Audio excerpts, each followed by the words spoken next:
Salut, bienvenue à tout le monde. Aujourd'hui, Inch'Allah, on va voir la présentation générale des modules 1, la boîte à merveille, quelques informations nécessaires à savoir pour ce roman autobiographique. En ce qui concerne ces informations, à vous d'apprendre par cœur. Donc, pour le titre de l'œuvre, c'est La boîte à merveilles. Et certainement, sûrement et certainement, ils vont vous donner ça. Donc, il faut apprendre par cœur. Le titre de l'œuvre, La boîte à merveilles. L'auteur, Ahmed Sfrioui, 1915 à Fès, date de naissance. 2004 à Rabat, date de décès de la mort. Donc, de mort. Genre littéraire, roman autobiographique, genre de la littérature, littérature maghrébine d'expression française, le courant littéraire ethnographié, date d'écriture 1952 et date de parution 1954. Le siècle, c'est le XXe siècle. L'époque des événements relatés, le Maroc des années 20 du siècle dernier. Bon, donc pour les saisons, on a trois saisons, l'hiver, le printemps et l'été. Ça fait 9 mois. Et pour le contexte historique, le Maroc est sous le protectorat français ou bien le colonialisme, ou bien l'occupation française, l'occupation marocaine, l'occupation française du Maroc. C'est pareil pour ces informations aussi. Il faut apprendre quelques idées concernant l'auteur. Ahmed Sfrioui est un écrivain marocain. Vous pouvez changer, bien sûr, les informations. Vous pouvez ajouter quelques informations, mais d'une manière générale, il faut apprendre l'essentiel. Et l'essentiel, Ahmed Sfrioui est un écrivain marocain d'expression française qui est né en 1915 à Fès. Il est mort en 2004 à Rabat. On peut ajouter, comme on a dit quelque chose, je viens de dire ça. Bon, mais il faut, comme on a dit, apprendre l'essentiel. Il a écrit plusieurs récits dans le chapelet d'Ampre, la maison de la servitude, le jardin de sortilège et la boîte à merveilles. Pour le roman autobiographique, c'est quoi un roman autobiographique? Il faut faire une distinction entre l'autobiographie et le roman autobiographique. Donc, on a quelques différences. Les uns, il y a bien sûr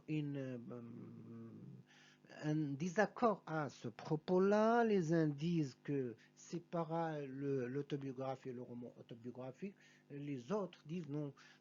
Pour le roman autobiographique, on a quelques caractéristiques qui distinguent ce genre littéraire. C'est une œuvre par laquelle l'auteur parle de lui-même, de sa vie et de sa propre vie.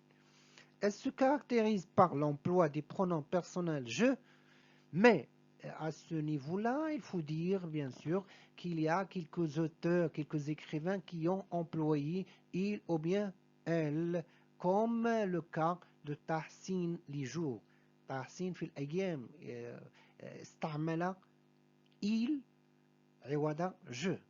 On a bien sûr trois en un. C'est quoi trois en un?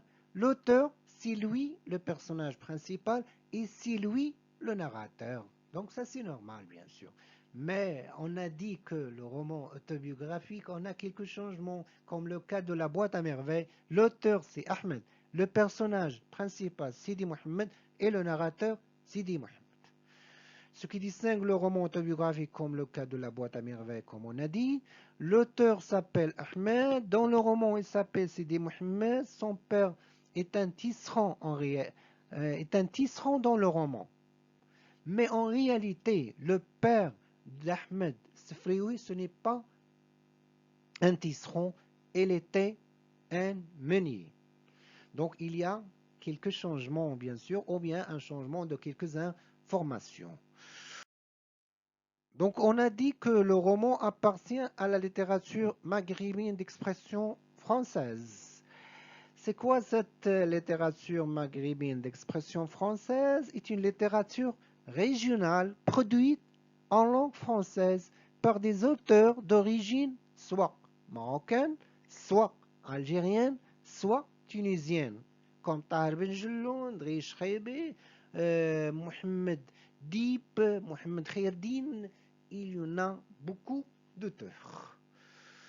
L'ethnographie, c'est quoi l'ethnographie? On a dit que dans le tableau, donc on a dit que ce roman appartient au courant littéraire ethnographique. C'est quoi cette, bien sûr, c'est quoi ce courant littéraire ou bien c'est quoi l'ethnographie? L'ethnographie est le domaine des sciences sociales qui étudie les civilisations sur le terrain, la culture, les coutumes, le mode de vie d'un peuple quelconque ou bien d'un milieu social donné. Donc c'est ça l'ethnographie et il faut, comme on a dit, apprendre ces informations. On ne sait pas qu'il y a une question parmi ces, bien sûr, ces questions.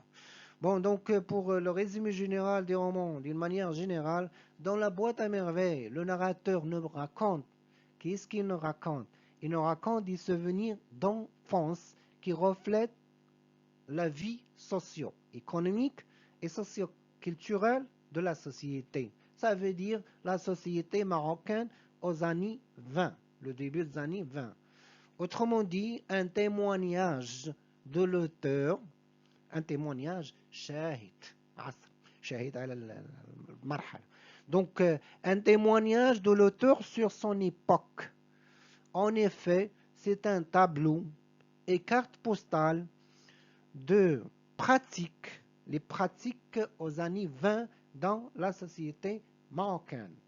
De fait, comme la fête de l'Achoura, de croyances, ce qu'ils croient les gens, la religion et les autres pratiques de marabouts. On a beaucoup de marabouts, les saints, on a Sidi Ali Bouraleb, Sidi Ali Boussarine, Sidi Ali Diem, Sidi Ahmed Ben Yahya, donc on a beaucoup de marabouts des saints. De conditions de la femme, ça veut dire la femme d'une manière générale, ça bien sûr son mode d'habillement, son mode, les rapports entre les femmes, bon, est-ce que la femme travaille à l'époque ou non, donc tout cela bien sûr dans ce roman-là, ça veut dire un témoignage sur la situation, sur les conditions de la femme à l'époque et de mode d'habillement, les vêtements, djellaba, haïk et ainsi de suite, de rapports sociaux entre les voisins, donc les rapports de salutation, les rapports entre les voisines, entre les voisins, les rapports entre les gens d'une manière générale.